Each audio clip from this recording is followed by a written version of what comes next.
A palavra de Deus diz que quando os filisteus vieram contra os homens de Judá, atrás de Sansão, eles desceram, amarraram Sansão para o entregar ao inimigo. O amarraram com cordas novas, mas o texto diz que o Espírito do Senhor veio sobre Sansão. E a Bíblia diz que quando o Espírito do Senhor veio sobre Sansão, ele rompe aquelas amarras, como quem rompe fios de linho queimado. Quando nós estávamos orando, eu perguntei a Deus, o que está acontecendo? Eu não sei se você realmente sentiu o que muitos de nós estamos sentindo, mas o Senhor está no nosso meio, querido. Eu estou tentando aqui me encontrar para ver se a gente consegue terminar essa última aula, se é que a gente tem que fazer isso. Mas eu estava perguntando, Deus, o que está acontecendo? Uma unção diferente, algo diferente daquilo que normalmente a gente vê. E o Senhor me trouxe, além da imagem dos poços que estavam entulhados, essa figura de Sansão. Alguns de nós, a semelhança de Judá, desistimos de lutar contra o inimigo, nos deixamos ser amarrados por diversas coisas. Talvez não seja só o pecado do qual alguns têm que se desembaraçar. Às vezes, muitas vezes, nós deixamos que o desânimo gerado por N situações nos prenda. Mas o Senhor me diz, estou quebrando e rompendo cadeias. Estou despertando o espírito de muitos para voltar à luta.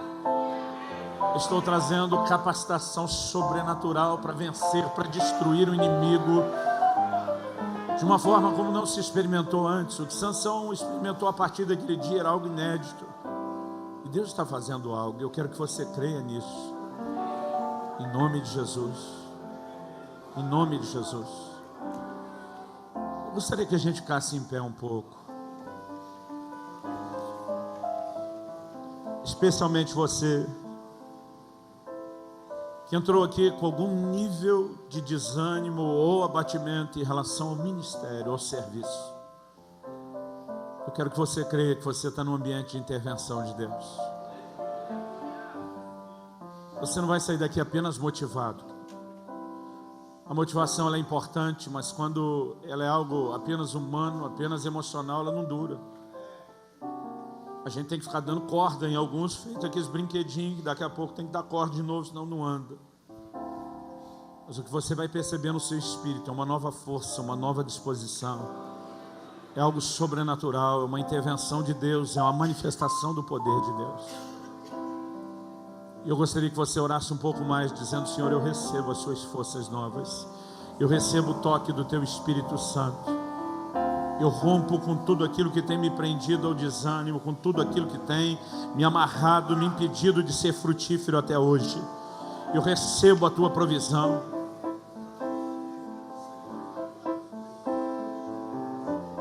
E Deus, que na vida de cada um dos meus irmãos e irmãs, essas amarras se tornem hoje como fios de linho queimado. Em nome de Jesus. Em nome de Jesus. E para a glória de Deus.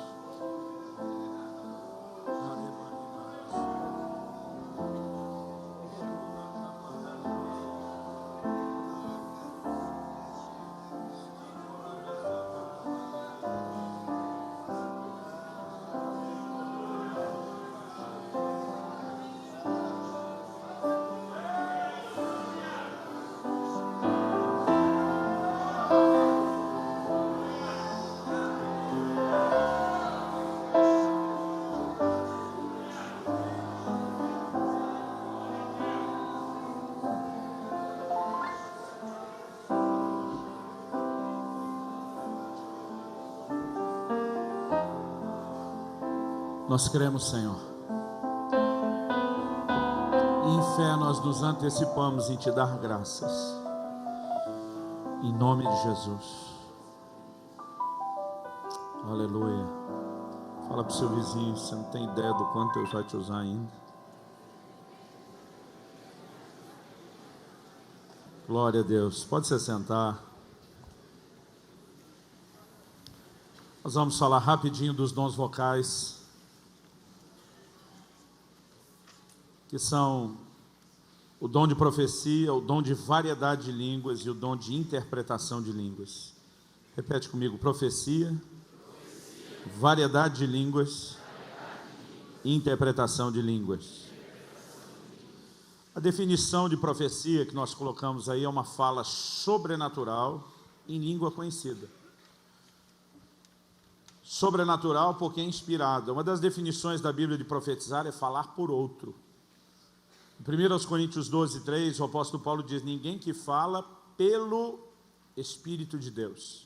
Profetizar é falar pelo Espírito, ou o Espírito falar por meio de nós. Interessante que 1 Coríntios 14, 1 diz: buscai com zelo os dons espirituais, mas principalmente que profetizeis. Não pensa em algo que Deus de fato quer manifestar no meio da sua igreja, é o fluir profético. Eu não creio, querido, que o propósito da profecia seja trazer direção para a vida das pessoas. Romanos 8,14 diz que aqueles que são guiados pelo Espírito de Deus são filhos de Deus. O próprio Espírito Santo deseja guiar cada um de nós, deseja trazer direção. E eu creio que muitas vezes Deus vai usar palavras proféticas para confirmar uma direção. Mas eu não creio que uma palavra profética deveria dirigir alguém. Eu não faço absolutamente nada porque alguém profetizou que eu tenho que fazer. A menos que aquilo seja uma convicção que o Espírito Santo já gerou em mim, e eu olho para a palavra profética como uma confirmação daquilo. Eu acredito que a gente precisa entender, querido, o quanto profecia é algo encorajador. Às vezes você não precisa revelar o profundo, o oculto e o escondido. Às vezes você não precisa ser, detalhista, até mesmo naquilo que Deus está te dando. Eu me lembro de uma experiência que eu tive anos atrás, aqui mesmo em Santa Catarina, de entrar na casa de uma pessoa, estava orando, não conhecia as pessoas que estavam me recebendo, e o Senhor Jesus deu duas ordens muito claras. Ele disse: quando vocês entrarem numa casa, ele diz: comei de tudo que puser diante de vós. Eu tenho obedecido isso ao pé da letra nos últimos anos. Só demorei um tempo a entender que comer de tudo não era comer tudo, demorei para entender isso. Mas a outra coisa que diz: e curai os enfermos que nela houver. Então eu estava naquela casa, tinha acabado de entrar no quarto, colocar a mala, comecei a orar. Falei: Deus, se tiver algum enfermo nessa casa, eu quero ser um instrumento teu, quero de fato ministrar o coração deles. Me veio uma palavra muito clara no meu coração. O Senhor falando comigo a respeito de um problema que a esposa do meu anfitrião tinha, eu ainda nem tinha conhecido ela. Mas o Senhor me deu alguns detalhes impressionantes de quando aconteceu, do tempo, a forma como ela orava. E apesar de já ter vários detalhes, eu falei: Deus, me dá mais. Eu quero o máximo de detalhes, porque eu quero, quando eu der essa palavra, essa pessoa vai ficar tão impactada pelos detalhes da revelação, que a fé vai explodir dentro dela. Mas eu passei 2 dias orando, e a revelação não aumentou, ficou só naquilo que eu tinha. Depois de 2 dias orando, insistindo, não tem mais, falei: bom, vou entregar o que eu tenho. Eu chamei o casal, eu falei: olha, desde o primeiro dia que eu cheguei aqui, Deus me deu uma palavra e me disse a respeito de um problema seu que você vem orando. O problema é esse, aconteceu nessa época, e comecei a descrever o que eu tinha. Falei: até aí é o que Deus mostrou 2 dias atrás. Falei: agora faz 2 dias que eu estou pedindo detalhes sobre isso, para tentar te impressionar como homem de Deus, para chegar assim arrasando. Quando eu falei isso, a pessoa começou a chorar. Eu falei: mas Deus não me mostrou mais nada além disso. A pessoa olhou e falou: pastor, o problema eu tenho, exatamente o que o senhor disse, aconteceu há tanto tempo, eu estou orando por isso, mas uma das coisas que eu dizia a Deus: se o senhor for usar alguém para ministrar cura sobre minha vida a respeito disso, for revelar o meu problema, Deus, por favor, não dê detalhes. Eu senti minhas orelhas crescendo, tinha vontade de bater em mim mesmo, dizer: vai, cabeção, encherido, metido. Às vezes, querido, nós estamos querendo detalhes que não são nem da nossa conta. Eu tenho aprendido que para a gente ser eficaz na vida de alguém, querido, você não tem que ter todo detalhe. As pessoas vão perceber quando nós estamos nos movendo debaixo da inspiração do Espírito Santo. Quem está entendendo, diga amém. Há uns meses atrás, estava no meu escritório, de repente me veio um impulso: liga para fulano de tal. Passei a mão no celular, liguei para esse pastor amigo meu. Quando ele atendeu: alô, tudo bom? Tudo bom? que você está me ligando? Eu falei, na verdade, estou tentando descobrir porque eu estou te ligando. Aí me veio algo no coração. Pergunto se ele está precisando de tantos R$1.000. Falei, meu amigo, não sei se você estava orando por isso, você está precisando de tantos R$1.000. Ele falou, acabei de orar por isso. Quando ele falou isso, eu falei, aleluia, acho que Deus quer que eu dê uma palavra mesmo que ele ouviu. Nesse momento o Espírito Santo falou, pega a conta dele e transfere. Falei, eu? Por que eu? Pega a conta dele e transfere agora. Falei, me dá seu número de conta que eu vou transferir isso para você agora. Por quê? Falei, porque o chefe mandou. Não estou nem tão feliz assim, mas me deu o número da conta antes que eu mude de ideia. Há momentos, querido, em que, de uma forma muito simples, a gente pode ser um instrumento de encorajamento para outros. Há momentos onde nem a gente entende o desdobramento, mas quando você vai dando um passo de obediência e outro, Deus nos leva lá. Então, eu quero te encorajar a acreditar, querido, que de uma forma simples a gente pode trazer muita edificação para as pessoas. Eu sei que aquilo que eu falei antes, o resultado pode ser espetacular, mas o processo é simples. Eu estava vivendo um momento assim de angústia, talvez a maior que eu já passei em 20 e tantos anos de ministério. E aí eu sento diante da mesa, ia pregar no dia seguinte numa conferência para pastores e líderes, abri meu computador, comecei a repassar as anotações, peguei e fechei aquilo, falei, Deus, eu não preciso nem estudar esse negócio, já sei de cor, de tanto que eu já falei isso para os líderes. Falei, mas o que eu queria compartilhar amanhã com os líderes não era informação, o que eu queria compartilhar era a tua presença. Falei, mas você ouviu como foi meu dia hoje? Eu me justificando, porque eu não tinha tido meu momento devocional sequer naquele dia. Falei, acordei cedo, tinha que ir para a conferência, antes da conferência tive que sentar, ouvi uma notícia que arrancou o chão debaixo do meu pé, foi talvez a maior dor que eu tive em 20 e tantos anos de ministério, eu senti naquele dia. Eu falei para Deus, tive que fazer cara de paisagem para tudo que eu vi, e para a conferência como se nada tivesse acontecendo, porque eu era um dos organizadores. À tarde, que eu tinha um momento livre, eu estava recebendo alguns irmãos que vieram da África, uns missionários, que trabalham lá, que trouxeram alguns outros africanos para participar dessa conferência. Eu decidi ser anfitrião, cuidar da turma, e agora chegou esse momento à noite, onde eu fui estudar um pouquinho para a palavra que eu ia dar o dia seguinte. Eu falei, Deus, o que eu queria transbordar não era informação, era a tua presença. Mas estou lá me justificando, você ouviu como foi meu dia, tive tempo para entrar no quarto, para ter meu momento a sós com o Senhor, tive ainda uma notícia daquela, tive que no meio de tudo isso dar atenção para a turma, e estou resmungando, o telefone começa a vibrar na mesa, meu celular está no silencioso, eu peguei só para desligar, quando fui desligar, olhei, era um amigo meu, desses exageradamente, absurdamente profético. Falei, logo fulano ligando agora, desligo, não desligo, falei, vou só avisar que eu já falo com ele. O que eu atendi para dizer, não falo agora, falo daqui a pouco, nem deu tempo, irmão, já destampou falar em línguas do outro lado. Aí falou assim para mim, está dizendo para Jesus que não conseguiu ter tempo com ele hoje? Ele mandou te dizer que ele viu como foi seu dia. Ele viu a notícia e recebeu hoje pela manhã que tirou o chão debaixo do seu pé. Ele mandou te dizer que viu que você fez cara de paisagem para a sua dor e foi ser responsável, manter o trabalho dele funcionando. Está me dizendo até que você arrumou tempo para ser anfitrião. Ainda fez uma gracinha. Quero saber quem são as pessoas que você recebeu em casa, porque você não me leva para lá. Aí ele falou o seguinte, mas Deus mandou te dizer que embora você não conseguiu se trancar no quarto para ter o tempo com ele como você gostaria, você suspirou por ele o dia todo. E ele mandou dizer que isso conta. E que amanhã, quando você se levantar para pregar, você não vai transbordar informação, você vai manifestar a presença dele. Desligou na minha cara antes desse tempo de eu falar nada. Eu fiquei olhando o celular e falei, Deus existe, aleluia. Mas não falei nada para ele do que aconteceu. Um dia eu estou testemunhando, pregando um culto, e ele está assistindo a transmissão. E quando eu contei a história, eu falei, peraí, isso aí fui eu que falei para ele. Aí ele me ligou e falou, Gordinho, essa história, aquele episódio daquele dia que eu te liguei, eu falei, é. Você nunca me falou, eu falei, você deu tempo de eu falar, você desligou na minha cara. Aí ele falou, rapaz, ouvindo você, o negócio foi poderoso. Eu falei, foi. Ele falou, para mim parecia tão simples. Eu falei, amigo, a manifestação do Espírito, ela tem um resultado espetacular, mas o processo é simples. Aquilo foi algo que eu nunca mais esquecer. Para ele, foi tão simples, porque não tinha noção do que ele estava falando, que ele ficou até com vergonha de continuar. Ele falou, eu nem botei muita fé no que eu estava falando.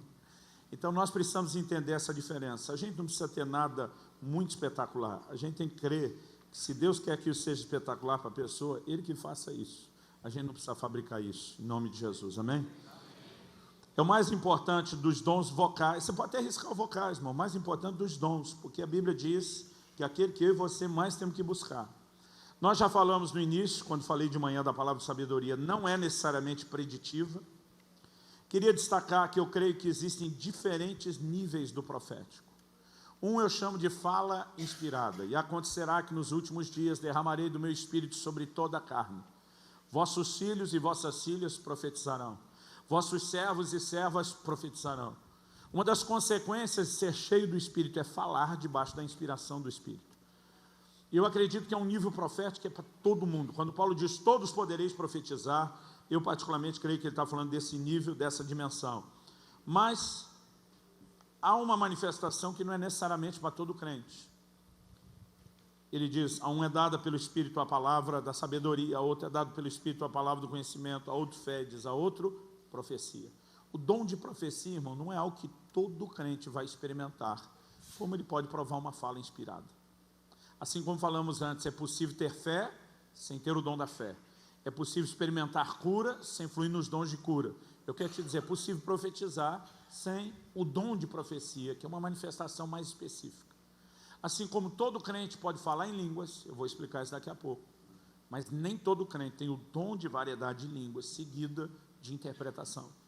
Então, eu acrescentei algo mais aqui, que é o ministério do profeta. O profeta, além do dom de profecia, eles se movem nos dons de revelação, é um ministério, é algo ainda mais intenso. Assim como os demais dons, profecia, os dons vocais, se manifestam numa inspiração momentânea, e a profecia, irmão, lá acontece dentro do conhecimento. Em parte conhecemos, em parte profetizamos. Eu uma vez fui dar uma palavra profética para um irmão.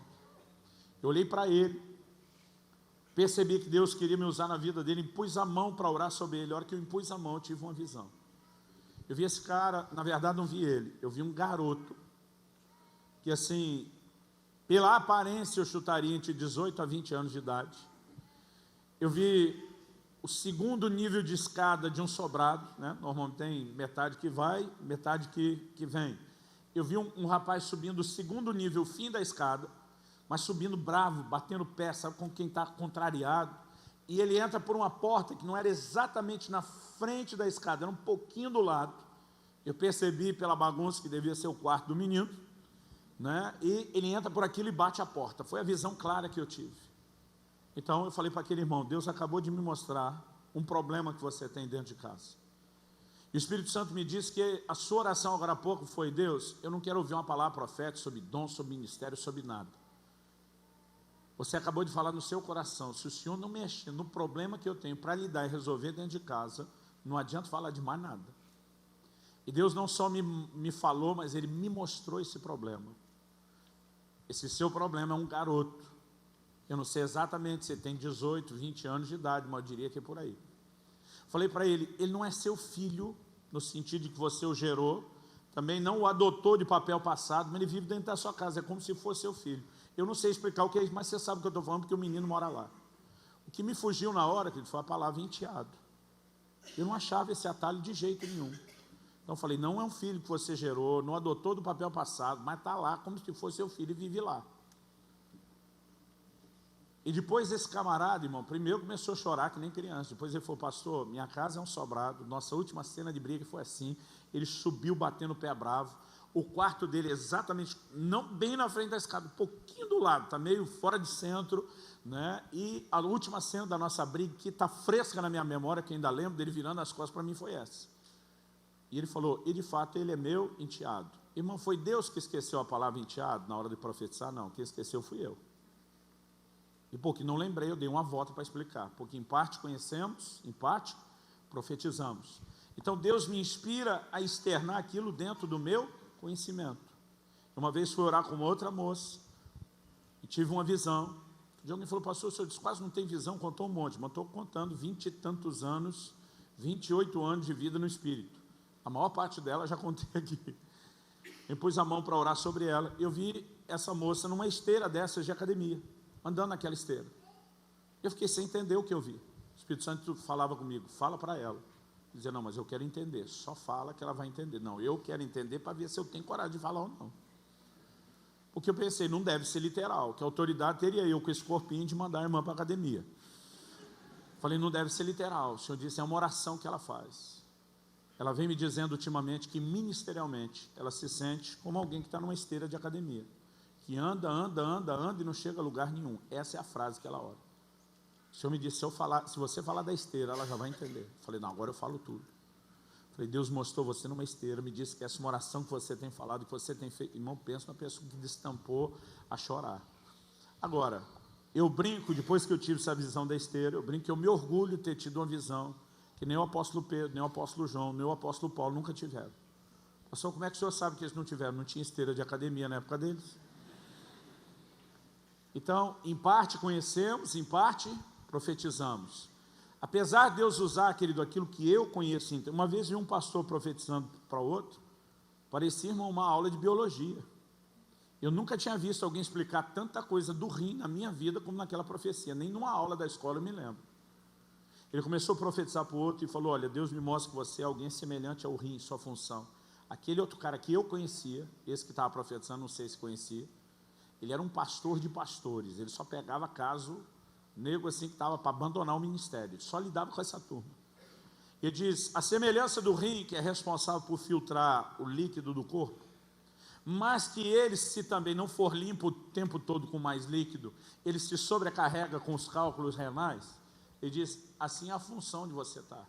Deus te colocou como um filtro, e você tem limpado a vida de muitos outros ministros, mas se você mesmo não se expor a uma ação mais poderosa e intensa do Espírito Santo, você não vai suportar a sujeira que você está filtrando dos outros. Mas à medida que ele falava e descrevia o problema, usando a questão do rim, eu falei, meu Deus, nunca tinha entendido o que era o rim até essa profecia. É nunca que eu teria até então dado uma palavra profética como aquela, porque nem eu tinha aquelas informações todas a respeito do rim. Em parte conhecemos, em parte profetizamos. Outro dia alguém me falou, Luciano, é impressionante como suas palavras proféticas usam ilustração bíblica. Eu falei, mas é uma coisa que eu estou familiarizado. Eu tenho um pastor na minha equipe, quase tudo que ele profetiza. Ele é alguém que foi criado na roça. Ele dá tudo exemplo do campo. É impressionante. Então, Deus não decidiu, irmão, falar de um jeito através de um, de outro através do outro. Ele nos inspira através daquilo que a gente conhece. Então, algo que eu e você precisamos entender sobre o profético, que ele não é absoluto. Eu tenho percebido que tem gente que às vezes tem a inspiração correta, mas às vezes pode fazer a aplicação errada. Então, algo que eu tenho aprendido, quando a Bíblia fala de julgar a profecia, não é julgar o profeta, é a aplicação daquilo. Então, por exemplo, eu estava numa reunião um dia, e um pastor de fora estava pregando, de repente ele parou, falou, irmãos, eu sinto de Deus de levantar uma oferta para aquele pastor, apontou o dedo para um cara. Falou, eu sinto que eu tenho que fazer isso agora, eu não sei porquê, não sei qual a urgência, não sei qual o motivo disso, né? Não sei se esse irmão está precisando ou não. Enquanto ele falava isso, eu virei para um pastor que estava do meu lado, falei, deixa eu te dizer uma coisa, na real, o cara não está precisando não. Ele disse, como você sabe? Você perguntou? Eu falei, não. Eu tinha certeza que Deus ia falar com esse cara para fazer isso. Só que o que está dentro de mim é que Deus quer dar um rala naquele cara. Que em algum momento, onde Deus fez isso em outro lugar, ele zombou de quem estava lá, que era a pessoa que ficou recebendo as esmolas de todo mundo. E Deus decidiu tratar com ele. O que estava do meu lado falou, tomara que ele trate comigo sobre isso também. Mas quando terminou, eu fui lá para o outro e falei, desculpa, gente, mal tem liberdade. Você estava precisando dessa oferta? Ele falou, não estava não. Eu falei, por que você acha que isso aconteceu? Ele falou, na real, eu acho que eu estou pagando por uma atitude de zombaria da minha parte, porque esses dias Deus fez uma coisa muito parecida, eu fiquei zombando do mané que estava sentado lá ganhando as esmolas dos outros. Ele diz, Deus confrontou profundamente meu orgulho hoje. Ele falou, a maioria desses pastores que não me conhecem, não fizeram isso por dó de mim, fizeram por obediência a Deus, né? E ele falou, cara, fui abençoado. Eu falei, bom, já que você não está precisando, vamos repartir. Ele falou, também não. Quem passou vergonha fui eu, quem vai gastar o dinheiro sou eu. Mas é interessante, querido, como às vezes outros que estão no ambiente profético, eles podem ir percebendo mais detalhes. Então, quando eu estou falando dessa coisa de julgar, eu tenho aprendido a importância de às vezes checar com outros o que você tem no coração. Eu estava uma vez num culto de uma das nossas igrejas que eu pastoreei. A gente estava lá no louvor e adoração, me veio no coração algo forte. eu vou recolher alguém da congregação. Irmão, foi nítido e claro. Eu não senti que Deus estava dizendo que a gente podia mudar com oração, eu só senti Ele dizendo, está sacramentado e acabou, vai acontecer. Pensei, uau, chamei os outros pastores, falei, gente, alguém vai morrer. Os caras, como assim? Eu falei, não, Deus acabou de me falar isso. Era um culto de quinta-noite. Falei, alguém está por um fio aí de ir embora. Aí um dos pastores falou, não é para orar contra? Eu falei, você ora contra quando você quiser, o que eu senti, não tem o que mude isso. Bom, vamos colocar diante de Deus, oramos os pastores, passou quinta, sexta, sábado, no domingo, nós estamos na igreja adorando a Deus, eu ouvi de novo aquela frase. Mas dessa vez veio nítido, claro, com força. Chamei os caras e falei, gente, alguém vai morrer, eu ouvi de novo, e pela intensidade, está chegando, eu acho que não passa dessa noite. Só não é para orar contra, falei, pode orar o que você quiser aí, eu acho que o que está sendo dito, bom, amém, vamos colocar diante de Deus. Eu falei para o nosso pastor principal, falei, posso pegar o microfone e falar para a igreja? Eu lembro que ele olhou para mim e falou, você está louco? Eu falei, você não crê que Deus falou comigo? Ele falou, justamente porque eu creio, eu não vou deixar você falar. Eu falei, não estou te entendendo. Ele falou, Sandro, você vai falar para mais de 1000 pessoas, que alguém aqui hoje vai morrer sem dizer quem é, e vai deixar todo mundo nesse suspense e desespero?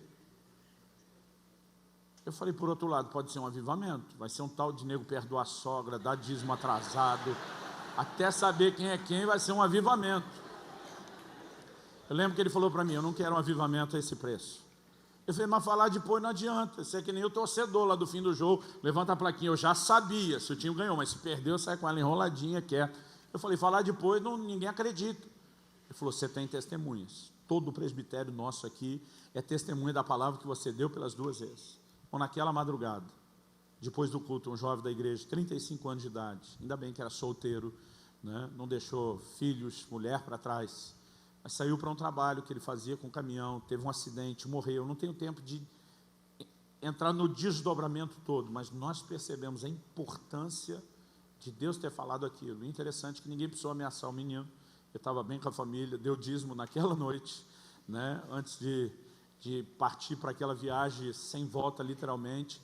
Mas nós conseguimos entender o desdobrar. Então, checar com outros profetas, que ele evita você não só de ter conclusões precipitadas, mas de fazer aplicações erradas. E a gente precisa ter essa liberdade. Na nossa igreja eu digo, cara, se você acredita que Deus tem uma palavra, você tem 2 caminhos. Você pode levantar e falar no meio da reunião, mas nós vamos julgar isso depois. Ou você pode falar conosco, que a gente julga antes, para decidir se todo mundo tem que ouvir, se não. Qual é a hora de falar e o quanto disso se fala. Então você decide se quer ser julgado em público ou no particular. Então a gente tem uma cultura de não começar falando o que Deus deu. A gente compartilha com a equipe pastoral, a gente tenta discernir junto, é o momento, é para toda a igreja ouvir isso, é só para a liderança, como que a gente lida com isso. Isso nos ajuda, querido, a evitar erros. Quem está entendendo, diga amém. Então, como julgar a profecia? Se ela for preditiva, nem sempre é, ela tem que se cumprir. Agora, nem toda palavra profética, irmão, é preditiva. Paulo diz a Timóteo, de acordo com as palavras que foram ditas a teu respeito, combate o bom combate. Eu tenho visto gente para quem Deus falou, que é eu te usar para pregar minha palavra. O cara nunca estudou a Bíblia, nunca se preparou, nunca aprendeu a lidar com aquilo e não experimentou muita coisa. Eu tenho visto outros para quem Deus falou a mesma coisa, e eles fizeram a parte deles, interagiram e viram o cumprimento. Então tem palavra, querido, que ela é condicional à nossa atitude, à nossa reação. Agora, tem palavras preditivas. Eu mencionei que eu falei para aquela mulher, no interior de São Paulo, daqui a 1 ano, você está com um menino no colo. Então não podia ser 9 meses, não podia ser 1 ano e meio, não podia ser uma menina. Aquela outra palavra que eu dei para alguém, não, são 2 meninas, são gêmeas, que você está esperando. Então, irmão, não dá para ter uma outra aplicação. Ah, não, Deus me deu a profecia, que eram 2 meninas, mas nasceu um menino só porque o outro duvidou. Porque o pai duvidou. Irmão, por favor, já vi gente usar essa desculpa. Não, a revelação era de Deus, mas fulano duvidou. Falei, sei, tá bom. Então, se for preditiva, deve se cumprir. Agora, a maneira principal de julgar, querido, é pela palavra de Deus. Então, outro dia vi um cara falar, não, Deus falou aí comigo, me deu uma palavra, que a mulher que eu tenho atualmente foi ele que deu, não, foi do cão, mas que ele vai me dar outra. Falei, tá bom, tá bom. Nós precisamos entender, querido, que uma palavra profética não vai contrariar os princípios bíblicos. Quem está entendendo? Então, a gente precisa julgar, obviamente, não a pessoa, mas o que está sendo dito pela palavra de Deus. Uma outra coisa que a gente percebe, eu já falei, é julgar isso com outros profetas. Em Atos, no capítulo 21, no versículo 10, a Bíblia diz: desceram profetas de Jerusalém para Antioquia. Vamos lá, Atos. Não, essa é uma outra palavra profética. Desceram profetas, é no 11. Atos 21, 10. Demorando-nos ali alguns dias, desceu da Judéia um profeta chamado Ágabo, e vindo ter conosco, tomando o cinto de Paulo, ligando com ele os próprios pés e mãos, declarou: isso diz o Espírito Santo. Assim os judeus em Jerusalém farão ao dono desse cinto e o entregarão nas mãos dos gentios. Essa é uma palavra, querido, muito específica. Assim farão ao dono desse cinto em Jerusalém. Vão amarrá-lo, vão prendê-lo e vão entregá-lo aos gentios. Exatamente o que aconteceu. Primeiro ele é preso pelos judeus, depois é entregue na mão dos romanos, ele apela para César, de lá é levado a Roma. Agora, é o tipo de palavra, querido, que se foi dito que vai acontecer desse jeito, é desse jeito que deveria acontecer, como foi de fato com Paulo. Agora, muitas palavras, querido, pode ser apenas uma correção, uma exortação, um encorajamento, e ela não é menos profética porque não foi carregada de detalhes. Algo que eu tenho entendido sobre profecia é que a gente tem que ter muito cuidado na aplicação das coisas. Uma vez eu vi um outro profeta pôr a mão sobre um senhor, e ele pôs a mão e começou a dizer para ele assim: você é um frustrado. E repetiu 2 vezes essa frase: você é um frustrado. Falou: estou repetindo isso 2 vezes, porque foi o que você acabou de falar lá no seu banco, antes de vir aqui à frente orar, enquanto você estava sentado. Você repetiu para Deus essas 2 coisas, você ainda falou mais. Você falou de frustrações no nível pessoal, que você falou: Deus, o que me adianta ouvir palavra profética sobre dons, ministério, se eu tenho questões pessoais não resolvidas, tão frustrantes. E você falou para Deus de como sua mulher não cuida nem das suas roupas, nem da sua comida. E esse cara que está fazendo isso, é o profeta que instruía todos nós a não fazer esse tipo de coisa. Ele disse: em público, nós vamos falar para essas pessoas de dons, ministério, que for pessoal. A gente fala no particular, ou no ouvido, ou fala depois, não diante das pessoas. Só que agora ele está esculhambando o cara, e a gente consegue entender.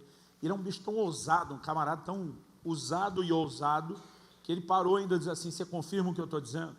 Esse homem estava ajoelhado, chorando, ele levanta, lágrimas nos olhos, ele levanta e diz: eu queria falar uma coisa. E o profeta falou: pode falar. Ele falou: é que eu sou viúvo. Quando ele falou isso, o homem de Deus botou a mão na cabeça. Eu lembro dessa cena que o meu pastor estava nessa equipe, eu não presenciei, né, na hora, mas eu lembro exatamente da cena como ele descreveu, e disse que o profeta falou assim: ai, ai, ai, ai, ai. Ele parou e chamou todo mundo que estava naquela sala, né, e falou: gente, vem cá todo mundo, que eu acho que eu tenho que me retratar de algo. Porque ele acabou de falar da mulher do cara, o cara disse que é viúvo. Quando ele falou: tenho que me retratar de algo, o cara falou: não fala nada ainda, por enquanto eu que falo. Ele falou assim: no entanto, eu nunca vi uma manifestação profética tão precisa como essa na minha vida. O outro falou: não estou entendendo, eu errei ou não errei? Ele falou: o senhor deve ter errado alguma coisa, mas acertou a maioria. Ele falou assim: eu estava ali sentado no meu lugar e eu tinha acabado de dizer para Deus: eu sou um frustrado. Repeti isso 2 vezes.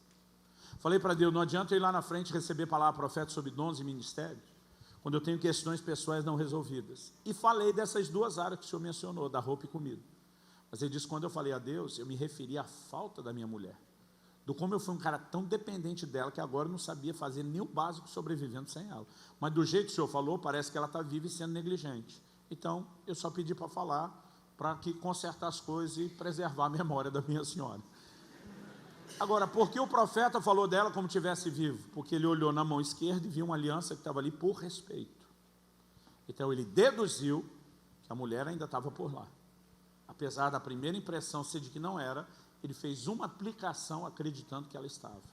Em parte conhecemos, em parte profetizamos. Onde ele bagunçou as coisas? Na parte do conhecemos. Agora, ainda que ele fez isso, o homem não deixou de ser impactado por aquilo. Foi um testemunho tremendo, e para o resto de nós, não só estava na sala, eu estava profetizando com uma outra equipe em outra sala, mas quando meu pastor reuniu a gente, deu a dica, falou: galera, cuidado nas aplicações. A gente tem entendido, querido, que às vezes a gente pode ter cautela. Então eu digo para as pessoas: olha, eu sinto que é como se fosse isso, não tenho certeza da aplicação. Porque muitas vezes eu e você estamos tentando ir além daquilo que a gente tem para repartir. mas nós podemos, com muito zelo, abençoar e edificar a vida de muita gente. Por favor, diga amém. Para terminar, eu acho que ainda tem 17 minutos, nós vamos falar aí do dom de variedade de línguas. Diferente da profecia, é uma fala sobrenatural em língua desconhecida. Não é habilidade linguística. A gente vê algumas igrejas tradicionais que tentam dizer, não, quando Paulo diz, eu falo mais em línguas todos vós, é porque ele falava mais idiomas. Irmão, não é disso que ele está falando. Porque em 1 Coríntios 14, 3, Paulo diz, o que fala em línguas, ore para que possa interpretar. Se fosse uma língua humana, ele sabe o que está falando, ele não precisa orar para ter interpretação. Agora, se precisa de oração para ter interpretação, é porque a fala não é natural, é sobrenatural. Pode ser humana, pode ser mais do que isso. Paulo diz, ainda que eu fale a língua dos homens e dos anjos. Então, tem várias dimensões aí. Necessita, como dom, ser acompanhado de interpretação. E nós colocamos aí diferentes tipos do falar em línguas. Eu reconheço pelo menos 3 manifestações distintas. Quais são elas? O que eu chamo da linguagem de oração, o que eu chamo do dom de variedade de línguas, e uma terceira manifestação, que a Bíblia chama de sinal aos incrédulos. Na penúltima página, nós temos aí um quadrinho. Eu gostaria, se você tiver com caneta, que você preenchesse ele.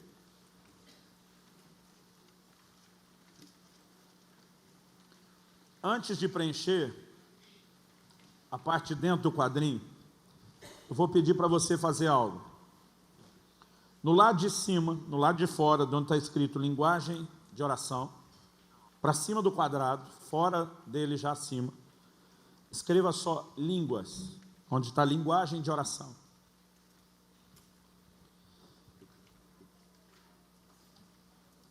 E onde está dom de variedade, do lado de fora para cima, sem riscar nada, eu quero que você escreva profecia. Eu já vou te explicar o que é isso. Agora, abra comigo em 1 Coríntios, capítulo 14, e leia comigo do versículo 1 até o 5.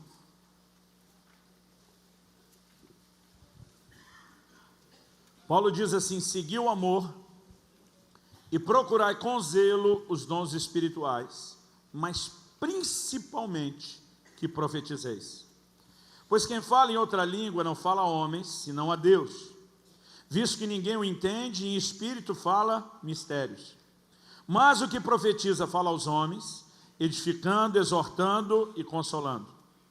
O que fala em outra língua a si mesmo se edifica, mas o que profetiza edifica a igreja. Eu quero que todos vós faleis em línguas, muito mais, porém, que profetizeis. Pois aquele que profetiza é maior do que aquele que fala em línguas, a não ser que também as interprete, para que a igreja receba a edificação. O que nós temos nesses primeiros 5 versículos é um contraste entre o falar em línguas e a profecia. Então, eu quero que você preencha esses 2 primeiros quadros, né, as 2 primeiras colunas, onde está linguagem de oração e dom de variedade de línguas. Antes de pensar no que significa linguagem de oração e variedade de línguas, eu quero que você preencha usando o contraste entre línguas e profecia. Porque as mesmas definições que a gente colocar desse contraste de língua e de profecia na apostila vai servir para o que eu vou explicar depois. Então, ele faz um contraste.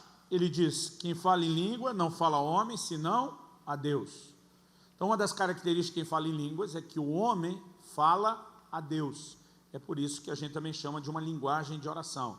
Então, no primeiro quadrozinho, debaixo da linguagem de oração, onde você colocou lá línguas, escreve, o homem fala a Deus.